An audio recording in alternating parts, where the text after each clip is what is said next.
జనవరి 1 నుండి హోండా కార్ల ధరలు పెరగనున్నాయి. వెంటనే మీకు ఇష్టమైన హోండా కార్ని బుక్ చేసుకుని 1,00,000 వరకు ఆదా పొందండి. Hi viewers, welcome to Suman TV. నేను మీ ఉమా. ఈరోజు మన ముందు సీనియర్ జర్నలిస్ట్ అండ్ క్రిటిక్ ప్రభు గారు ఉన్నారు. నమస్తే సార్. నమస్తే అమ్మా. సో చూసారు, మీరు ఎక్కడ చూసినా మన ఛానల్లో కానీ ఏ ఛానల్లో చూసినా సలార్ సలార్ సలార్ సలార్ మ్యానియానే కనిపిస్తుంది.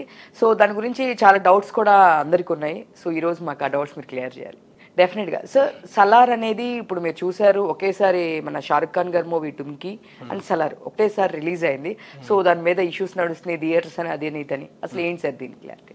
అంటే యాక్చువల్గా సలార్ ఒక రోజు ముందు రిలీజ్ అయింది, దాని తర్వాత డుమ్కి రిలీజ్ అయింది, నెక్స్ట్ డే డుమ్కి రిలీజ్ అయింది. అయితే సలార్ ఓపెనింగ్స్ అనేటువంటి ఒక ప్రభంజనంలాగా రావటం చూసే వరల్డ్ వైడ్గా ఫస్ట్ డేనే దాదాపు 140 CR చేయటం జరిగింది వరల్డ్ వైడ్గా. ఆ తర్వాత కూడా ఇట్ ఈస్ మెయింటైనింగ్ దట్ ఆ లెవెల్ని, ఆ రేంజ్ని మెయింటైన్ చేసింది. 1 or 2 డేస్లో తగ్గిన మళ్ళీ వీకెండ్స్లో పికప్ అవటం విధంగా చూస్తున్నాం. దాదాపు ఇప్పటికీ ఈ 6 రోజుల్లో 750 కోట్లు పై చిలుకు చేసినట్లుగా రిపోర్ట్స్ రావటం జరిగింది. డుమ్కి కూడాను కుడియరంగా చేస్తుంది, కానీ ఇన్ కంపారిజన్ విత్ సలార్తో చూసుకున్నట్లయితే ఆ రేంజ్ లేదు, డ్రాపింగ్ అనిపించింది దానికి. వరల్డ్ వైడ్గా ఎంత ప్రయత్నించినా సరే ఎక్కడో కొన్ని సెంటర్స్లో మాత్రమే అది కొంచెం అప్పర్ హ్యాండ్గా కనిపించడం జరిగింది. కానీ ఓవరాల్గా Salaar is doing very well. అంటే ఓపెనింగ్ డే కలెక్షన్స్ విషయంలో కానీ, డే 1 కలెక్షన్స్ విషయంలో కానీ, మిగతా ఏ విషయాల్లో కానీ, మిగతా అన్ని రెగ్యులర్ రన్ విషయంలో కూడా it is doing very well. అయితే కొంత వచ్చినటువంటి వాస్తవం ఏంటంటే, ఈ డుమ్కి విషయంలో ఎగ్జిబిటర్స్ కొంత పక్షపాతం చూపిస్తున్నారని చెప్పేసి, ముఖ్యంగా PVR group and Miraj group వీళ్ళిద్దరూ కూడా థియేటర్స్ అలొకేషన్ విషయంలో డుమ్కీకి ఎక్కువగా ప్రిఫరెన్స్ ఇస్తున్నారనేటువంటిది వినిపిస్తున్నటువంటి మాట. ఆ సందర్భంగా ఓంబలే ఫిలిమ్స్ వాళ్ళు కూడా దాన్ని తీవ్రంగా ఖండించడం జరిగింది. అలాంటి పక్షపాత ధోరణి చూపించడం కరెక్ట్ కాదు. They must be fair to allocate the theatres అనేటువంటి విషయం వాళ్ళు చాలా స్పష్టంగా, చాలా సూటిగా చెప్పారు. ఈ విధంగా ఒక కాంట్రవర్సీ అయితే నడుస్తుంది. సో దీని గురించి సలార్ ముందు నుంచి దీని మీద జాతకాలు చెప్పిన వాళ్ళు కూడా చాలా మంది ఉన్నారు. చాలా ఫేమస్ మన వేణుస్వామి గారు ఈసారి ప్రభాస్ గారితో సినిమాలు తీసేవాళ్ళు జాతకం చూపించుకోవాలి, ఆయన పీక్ స్టేజ్ అయిపోయింది అని చెప్పేసి ఆయన జాతకం చెప్పడం జరిగింది. 1-2 సినిమాల ఫెయిల్యూర్ని పట్టుకొని వాటి గురించి జాతకాలు చెప్పడం, ఎక్స్పెక్టేషన్స్, ప్రిడిక్షన్స్ ఇవన్నీ కూడా కరెక్ట్ కాదు. ఎందుకంటే ఒక సినిమా అనేటువంటిది కంటెంట్ ఓరియంటెడ్గా వస్తుంది తప్ప ఒక స్టార్ తాలూకు ఇమేజ్ తగ్గటం, ఒక సక్సెస్ అనేటువంటిది ఎప్పుడు వస్తుందంటే కంటెంట్ అనేటువంటిది స్ట్రాంగ్గా ఉన్నప్పుడు సక్సెస్ అనేటువంటిది వస్తుంది. ఇంతకుముందు సినిమాలు కొంచెం డిసప్పాయింట్ చేసినంటే కంటెంట్ వెయిట్ లేదు. ఇప్పుడు రాధేశ్యామ్ కానీ, ఆదిపురుష్ కానీ, అంతకుముందు వచ్చిన సాహో కానీ, సాహో నార్త్లో చాలా బ్రహ్మాండంగా చేసింది, ఇక్కడ సౌత్లో ముఖ్యంగా తెలుగులో కొంచెం డిసప్పాయింట్ చేసినటువంటి మాట వాస్తవం. అంత మాత్రాన ఒక స్టారు ఇదే తగ్గిపోతుంది, ఈయన పని అయిపోయింది అనేటువంటి ప్రిడిక్షన్స్ చెప్పడం అనేటువంటిది కరెక్ట్ కాదు. ఈ జాతకాలు వీటి ద్వారా గెస్ చేసి మాట్లాడటం, తర్వాత అది ఎంత రివర్స్ అయిందో చూసాం. ఇప్పుడు మరి ఆయన చెప్పినటువంటిది ఒక్కొక్క హీరోకి ఒక్కొక్క ఫేజ్ నడుస్తుంటుంది. అట్లా అనుకుంటే గతంలో ఎంతమంది పెద్ద పెద్ద స్టార్స్ పని అయిపోయింది అనుకున్న వాళ్ళందరూ మళ్ళీ గోడ కొట్టిన బంతిలాగా తిరిగి వచ్చేసి అద్భుత విజయాలు సాధించారు. రామారావు గారికి చూశారు అలాంటి బ్లాక్ పీరియడ్ని, నాగేశ్వరరావు గారు చూశారు. సూపర్ స్టార్ కృష్ణ గారు అయితే అల్లూరి సీతారామరావు తర్వాత వరుసగా 14 ఫ్లాపులతోటి కృష్ణ పని అయిపోయిందని చెప్పి అడ్వాన్స్ ఇచ్చినంతా వెనక్కి తీసుకుపోయిన రోజులు చూసాం. అదే చిరంజీవి గారు చూశారు, నాగార్జున చూశారు. నాగార్జునకి శివ తర్వాత ఎన్ని ఫ్లాపులు వచ్చినాయి. ఇదంతా కూడాను ఈ ప్రొడిక్షన్స్ ఇవన్నీ కూడా that's not right. Content makes difference అనమాట. ఆయనకి ఇప్పుడు మరి చాలా దారుణంగా ట్రోల్ చేస్తున్నారు కదా ప్రభాస్ ఫ్యాన్స్. అవును, అందుకే మేము ఇప్పుడు సోషల్ ప్లాట్ఫామ్స్ మీద ట్రెండింగ్ ఉంది కాబట్టి నేను డెఫినెట్గా క్వశ్చన్ తీసుకొని అడిగాను. చాలా ట్రోల్ చేస్తూ ఉన్నారు అది. సో దీని గురించి సలార్ మూవీ గురించి ముంబైలో థియేటర్లో కూడా ఒక ఆర్ మాల్ అనేటువంటి థియేటర్లో పెట్టినటువంటి కట్అవుట్, అంటే థియేటర్కి హైట్ కంటే కూడా చాలా హైట్లో కట్అవుట్ పెట్టడం అనేటువంటిది ఇంతవరకు ఏ నార్త్ ఇండియన్ స్టార్కి, ఏ ఇండియన్ స్టార్కి పెట్టినంత భారీ కట్అవుట్ పెట్టడం అనేటువంటిది పెద్ద సెన్సేషన్ అయిపోయింది. అక్కడ చిన్న ఒక గ్రెడ్జ్ ఏర్పడటానికి కూడా తెలుగు వాళ్ళకు, అక్కడ మరాఠీ వాళ్ళకి కూడాను బాంబేలో చిన్న క్లాష్ నడుస్తున్నటువంటి మాట కూడా వాస్తవం. ఆర్ మాల్ అనేటువంటి దాంట్లో పెట్టారు ఆ థియేటర్లో. అది ఫ్యాన్స్ కానీ వస్తున్నటువంటి దీన్ని బట్టి, రెస్పాన్స్ని బట్టి పెట్టుకుంటారు. ఏదో క్రేజ్ కోసం పెట్టారు అనేటువంటిది కాదు. ఎందుకంటే ఒక వరల్డ్ వైడ్గా ఒక సెన్సేషన్ అండ్ మోస్ట్ అవైటెడ్ ఫిల్మ్గా వచ్చింది సలార్ అనేటువంటిది. సరే, సినిమా మీద కొంత క్రిటిసిజం ఉన్నటువంటి మాట వాస్తవం. క్రిటిసిజం అంటే ఇట్స్ నాట్ బ్యాడ్ ఫిల్మ్ అని కాదు, మధ్యలో చిన్న స్లో పేస్ ఉంది. ఆ ఖాన్సార్ వ్యవస్థ మొత్తాన్ని ఎస్టాబ్లిష్ చేసే దగ్గర ఆ నరేషన్లో చిన్న స్లో పేస్ ఉంది అనేటువంటిది ఒకటి తప్ప the entire film is very much engaged అనేటువంటిది అందరూ యాక్సెప్ట్ చేస్తున్నట్టు విషయం కదా. అసలుకి కాన్సార్ అనేది నిజంగా ఒక ప్లేస్ ఉందా సార్? అంటే అక్కడ మీరు చూస్తే సినిమాలో వాళ్ళు వచ్చి ఆ ప్లేస్ ని అరెస్ట్ చేయడము ఇట్లా అని చెప్పేసి చెప్పారు. అంటే మాకు తెలియదు అసలు కాన్సార్ అనే ప్లేస్ అనేది ఉందా సార్? అసలు ఏం లేదండి, ఇట్ ఈస్ ఎ ఫిక్షనల్, ఒక ఫిక్షనల్ ఎంపైర్, అది సృష్టించబడినటువంటి సామ్రాజ్యం. అంటే అదే కదా మరి ఫిక్షన్లో చేసినప్పుడే కదా ఒక డైరెక్టర్ తాలూకు ఫిక్షనల్ ఇదిని ఎంత కల్పిత కథని ఎంత ఎంగేజింగ్గా చెప్పగలిగారు అనేటువంటిది కదా. ఆ పాత్రల పరిచయాల దగ్గర చిన్న కన్ఫ్యూజన్ తప్ప ద ఎంటైర్ ఫిల్మ్ చాలా ఎంగేజింగ్గా వెళ్తుంది.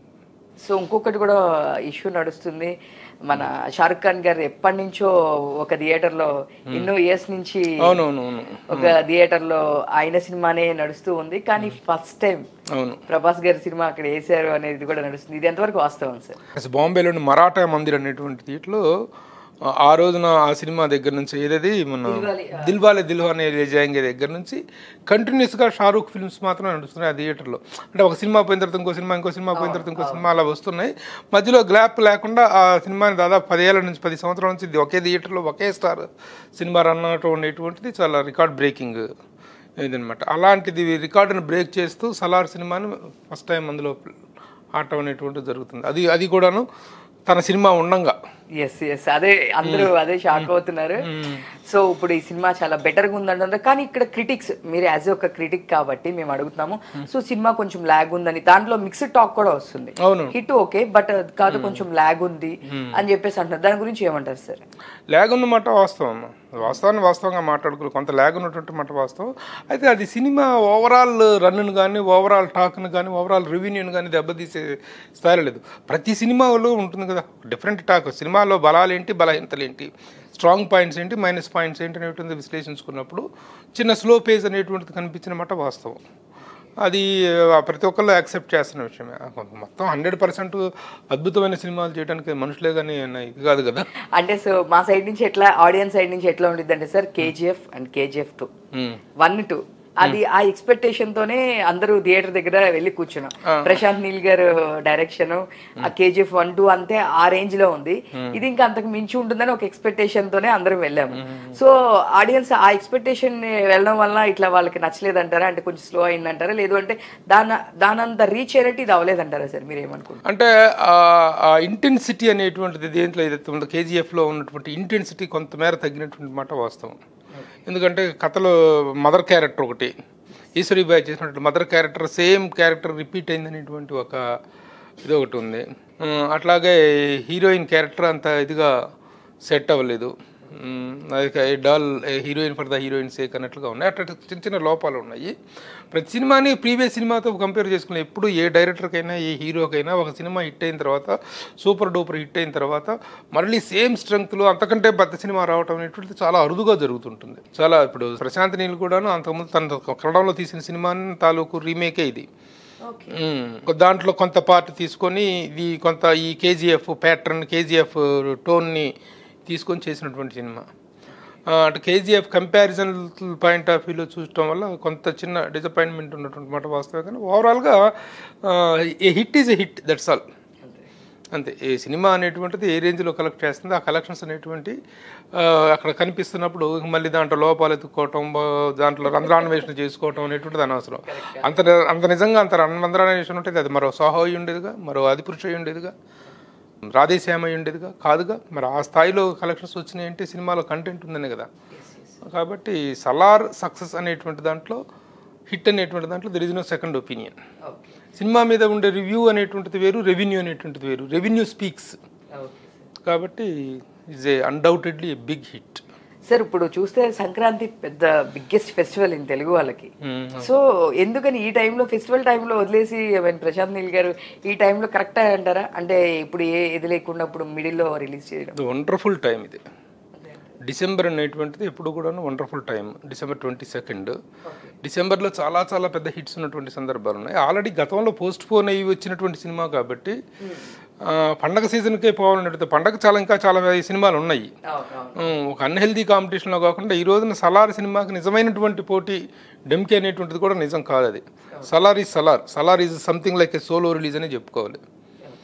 కాబట్టి release the right time release. Sankranti కంటే బెటర్ సీజనే అవుతుంది ఇది. సంక్రాంతి ముందు సంక్రాంతి ఎందుకంటే ఇంకా సో మెనీ ఫిలిమ్స్ అనేవి చిన్న సావిరంగా అట్లా చాలా వస్తాయి. అలాంటప్పుడు ఆ షేరింగ్ ఎందుకు, సోలో సింహం సింగిల్గా వెళ్తుంది అన్నట్టుగా సింగిల్గానే వచ్చాడు తను. Hess proved it. సార్ అందరికి ఉన్న డౌట్ అంటే యాజ్ ఏ ఒక జర్నలిస్ట్ గా మీరు చెప్పాలి, ఎందుకు దీనికి ఎలాంటి ప్రమోషన్స్ చేయలేదు అంటే ఫస్ట్ నుంచి కూడా వస్తుంది అంటే చాలా ఎక్స్పెక్ట్ చేశారు దీనికి అలా చేస్తారు ప్రమోషన్స్, ఇట్లా చేస్తారు ప్రమోషన్స్ అని చెప్పి చాలా ఎక్స్పెక్టేషన్ చేశారు, బట్ ఎందుకని ఎలాంటి ప్రమోషన్స్ లేకుండా?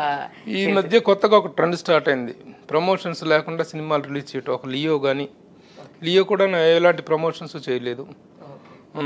ఇది ఈ సలార్ ఒకటి చేయలేదు. ఇక రాబోతున్న పెద్ద పెద్ద సినిమాలకు కూడాను ఇప్పుడు ఎందుకు ఇవాళ రిలీజ్ అయినటువంటి డెవిల్ సినిమాకు కూడాను పెద్దంత ప్రచారం చేయలేదు. ఎందుకంటే మౌత్ టాక్ని మించిన ప్రచారం లేదమ్మా. సినిమాను గురించి ఎంత ఆహా ఓహోగా చెప్పుకున్నా సరే అది ఇందులో విషయం లేకపోతే ఆ విషయ కంటెంట్ వెయిట్ మీద వీళ్ళకు ఉన్నటువంటి confidence. Already Salaar is a very much awaited film. Creating unnecessary over expectations create చేయటం ఎందుకు అనేటువంటి ఒక ట్రెండ్ స్టార్ట్ అయింది. దానికి ఫస్ట్ ఈ రీసెంట్ టైమ్స్లో లియో అది పెద్దగా ప్రచార ప్రటాటోపం లేకుండానే పెద్ద హిట్ అయింది అది. కాబట్టి ఇప్పుడు రాబోతున్న ట్రెండ్ అదే, ప్రచారం విషయంలో పెద్దగా హడావుడి చేయొద్దు. ఒక letters give the release information, దానికి సంబంధించి 1 or 2 ఇంటర్వ్యూస్, కామన్ ఇంటర్వ్యూస్ అంతే తప్ప ప్రతి ఛానల్లో కూర్చొని ప్రతి సినిమాకి అందులో పాన్ ఇండియా సినిమాలు రిలీజ్ అవుతున్నప్పుడు ఏమవుతుందంటే ఒక చోట ప్రమోషన్కి వెళ్తే ఇంకో చోటకి వెళ్ళలేనటువంటి పరిస్థితి కనబడుతుంది. ఒక పాన్ ఇండియా సినిమాకి ఎన్ని సెంటర్స్లో ప్రమోషన్స్కి వెళ్తారు. అందుకని ఒక కామన్ ఇంటర్వ్యూను ఒక కామన్ ప్లాట్ఫామ్ను క్రియేట్ చేసుకుని ఆ కామన్ ప్లాట్ఫామ్ మీద మాత్రమే పబ్లిసిటీ ఇచ్చుకుందాం, ప్రతి దాన్ని మనం అటెండ్ చేయలేము అనేటువంటి ట్రెండ్ స్టార్ట్ అయింది. ఇది మంచిగా రిజల్ట్ ఇస్తుంది. కాబట్టి ముందు ఈ స్టార్స్ అసలు మామూలుగానే దొరకరు వీళ్ళు, ఇక ముందు అసలు దొరకరు వీళ్ళు ఏ మీడియాకి కానీ ఇంటర్వ్యూస్కి ఎవరు దొరకరు. మీడియా చాలా సఫర్ అవబోతుంది దీనివల్ల. మీడియాకి ఎలాంటి ఇంటర్వ్యూలు ఇవ్వడానికి పెద్ద ఇంట్రెస్ట్ చూపించరు వీళ్ళు. ఈ స్టార్స్ మామూలు అప్పుడే వీళ్ళని పట్టుకోవటం కష్టం, ఇప్పుడు ఇంకా కష్టం. So that is all about Salaar trending. Thank you sir. ఇలాంటి మీరు ఇంకా అలాంటి మూవీస్ అన్నిటి కూడా చెప్పాలి, ఫర్దర్గా మేము ఇలాంటి క్వశ్చన్స్ కూడా రెడీ చేసుకుంటాం. Thank you. సో చూసారు కదా, ఇదండి ప్రభు గారితో మన సలార్ చిట్ చాట్. ఇలాంటి అప్డేట్స్ కోసం చూస్తుండండి సుమన్ టీవీ. నేను మీ ఉమా. Thank you.